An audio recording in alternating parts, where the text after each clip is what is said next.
ഭാരത് ടിവിയുടെ മെൽബൺ വിശേഷങ്ങൾ എന്ന പ്രോഗ്രാമിലേക്ക് ഏവർക്കും സ്വാഗതം. കവി, അഭിനേതാവ്, സാംസ്കാരിക പ്രവർത്തകൻ എന്നീ നിലകളിലെല്ലാം മലയാളിക്ക് വളരെ പരിചിതനായ ബഹുമാനപ്പെട്ട ബാലചന്ദ്രൻ ചുള്ളിക്കാട് സാറാണ് നമ്മളോടൊപ്പം ഇന്ന് ഉള്ളത്.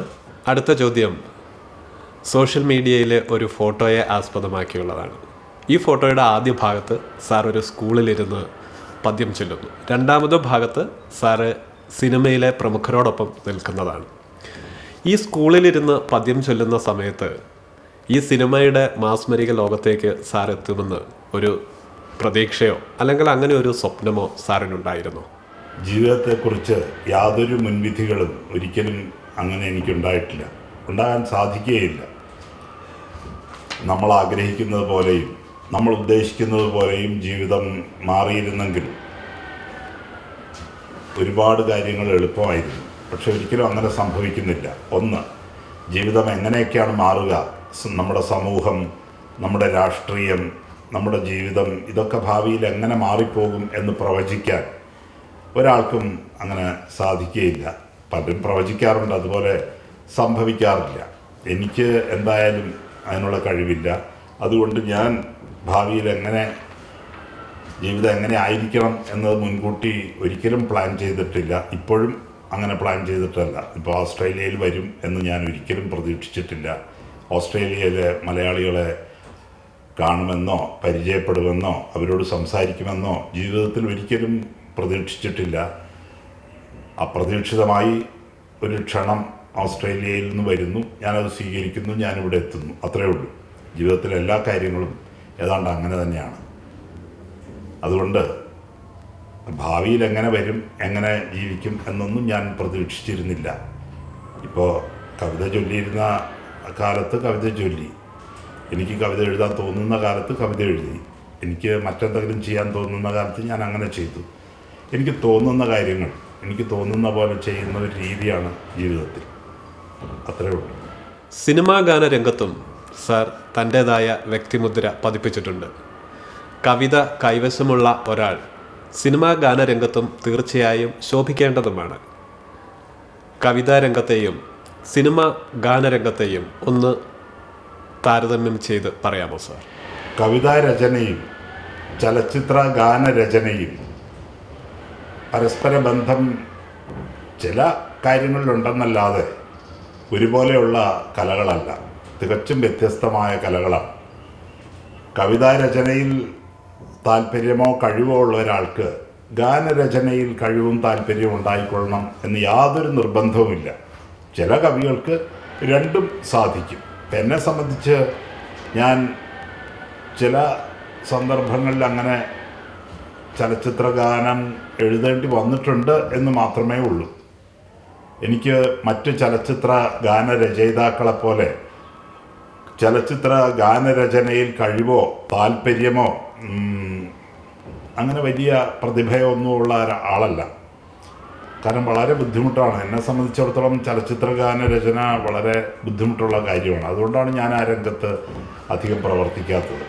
കാരണം എൻ്റെ സഹപ്രവർത്തകരായ പലരും ആ രംഗത്ത് വളരെ നല്ല സംഭാവനകൾ നൽകിയിട്ടുള്ളവരാണ്.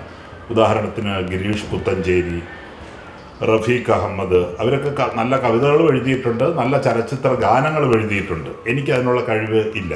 എനിക്ക് സംവിധായകൻ പറയുന്ന സന്ദർഭത്തിനനുസരിച്ച്, സംഗീത സംവിധായകൻ നൽകുന്ന നിർദ്ദേശങ്ങൾക്കനുസരിച്ച് ഒരു ഗാനം രചിക്കാനുള്ള കഴിവ്, അത്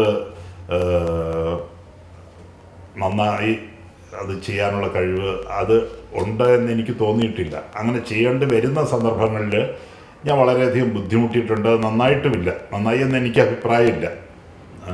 അപ്പോൾ അതുകൊണ്ട് അത് മറ്റൊരു കലയായിട്ടാണ് എനിക്ക് തോന്നിയിട്ടുള്ളത്. ഇപ്പം എന്നേക്കാൾ വളരെ നന്നായിട്ട് ഗാനങ്ങൾ എഴുതുന്ന എത്രയോ കവികളുണ്ട്. പ്രഭാവർമ്മ, റഫീഖ് അഹമ്മദ്, അങ്ങനെ ഒരുപാട് കവികൾ എന്നേക്കാളൊക്കെ വളരെ നന്നായിട്ട് ഗാനങ്ങൾ രചിക്കാൻ കഴിവുള്ളവരാണ്. എനിക്കതിൽ അത്ര വലിയ ടാലൻ്റ് ഉള്ളതായിട്ട് എനിക്ക് തോന്നിയിട്ടില്ല. വളരെ ബുദ്ധിമുട്ടായിട്ടാണ് തോന്നിയിട്ടുള്ളത്. സാറിൻ്റെ അനുഭവക്കുറിപ്പുകൾ എന്ന ഒരു മുദ്രയോടുകൂടിയാണ് ചിദംബരം സ്മരണ എന്ന പുസ്തകം വെളിയിൽ വന്നത്. വാക്കുകൾക്ക് തീ പിടിക്കുമ്പോൾ എന്നാണ് DC ബുക്സ് തന്നെ അതിനെ വിശദീകരിച്ചിട്ടുള്ളത്. ഈ പുസ്തകത്തിൻ്റെ രണ്ടാമത് ഭാഗത്തിന് വായനക്കാർ പ്രതീക്ഷയോടെ കാത്തിരിക്കുകയാണ്. അതിൻ്റെ രണ്ടാമത്തെ ഭാഗം വരുമോ എന്നതിനെക്കുറിച്ച് ഒന്ന് പറയാമോ സാർ? ചിദംബര സ്മരണ എന്ന എൻ്റെ പുസ്തകത്തിലെ കുറിപ്പുകൾ ഒരു പുസ്തകം ആക്കാൻ വേണ്ടി എഴുതപ്പെട്ടവയല്ല. കലാകൗമുദിയുടെ പത്രാധിപരായിരുന്ന S. ജയചന്ദ്രൻ നായർ കലാകൗമുദി വിട്ട് എറണാകുളത്ത് മലയാളം വാരിക എന്ന പ്രസിദ്ധീകരണത്തിൻ്റെ പത്രാധിപരായി. അക്കാലത്ത് കുറേ എഴുത്തുകാരെ കൊണ്ട് അനുഭവം എന്ന ഒരു കോളത്തിൽ അദ്ദേഹം കുറിപ്പുകൾ എഴുതിച്ചിരുന്നു. MT വാസുദേവൻ നായർ, മാധവിക്കുട്ടി, മോഹനവർമ്മ, അങ്ങനെ ഒരുപാട് എഴുത്തുകാർ അക്കാലത്ത് ആ കോളത്തിൽ എഴുതി. കൂട്ടത്തിൽ എന്നോട് എന്തെങ്കിലും ഒരു കുറിപ്പ് കൊടുക്കാൻ പറഞ്ഞു. ജീവിതത്തിലെ എന്തെങ്കിലും ഒരു സന്ദർഭം അല്ലെങ്കിൽ എന്തെങ്കിലും ഒരു അനുഭവം, അതിനെപ്പറ്റി ഒരു കുറിപ്പ് എഴുതി കൊടുക്കാൻ പറഞ്ഞു. അങ്ങനെ ഞാനൊരു കുറിപ്പ് എഴുതി കൊടുത്തു. അത് പ്രസിദ്ധീകരിച്ച് വന്നപ്പോൾ അദ്ദേഹം എന്നോട് പറഞ്ഞു, അതിന് വായനക്കാരിൽ നിന്ന് വളരെ നല്ല പ്രതികരണമാണ് ഉണ്ടായത്. നിനക്ക് ജീവിതത്തിൽ അതുപോലെ ഒരുപാട് അനുഭവങ്ങൾ ഉണ്ടായി കാണുമല്ലോ, അപ്പോൾ അതുപോലെയുള്ള കുറിപ്പുകൾ ഇടയ്ക്ക് എഴുതി തന്നാൽ അത് വളരെ നന്നായിരുന്നു എന്ന് പറഞ്ഞു. അപ്പം ഞാനും ആലോചിച്ചപ്പോൾ കവിത എഴുതുന്നത് പോലെ മാനസിക സമ്മർദ്ദം ആവശ്യമില്ലാത്തൊരു കാര്യമാണ്. ജീവിതത്തിൽ ഓർമ്മയുള്ള ചില കാര്യങ്ങൾ എഴുതിയാൽ മതിയല്ലോ. നമുക്ക് ഭാവനയും ഇതുപോലെ ഒരു കവിത എഴുതുന്ന പോലെയുള്ള മാനസിക സമ്മർദ്ദവും ഭാഷയുടെ പ്രശ്നമൊന്നുമില്ല.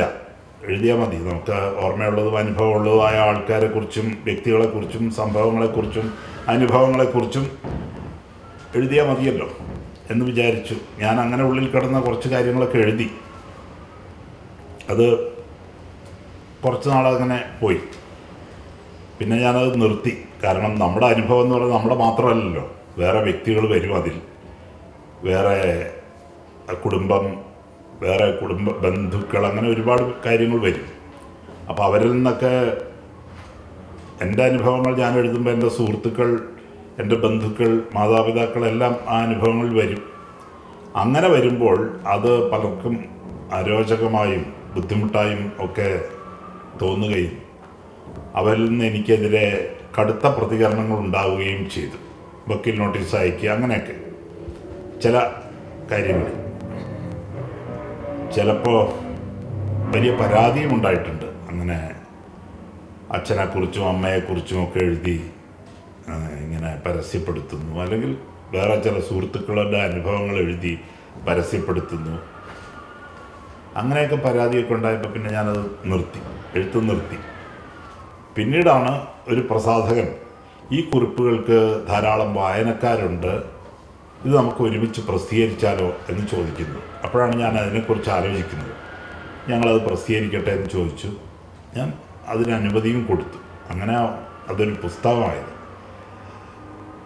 അതുപോലെ ഒന്ന് ഇനി ഞാൻ എന്തായാലും ആലോചിക്കുന്നില്ല.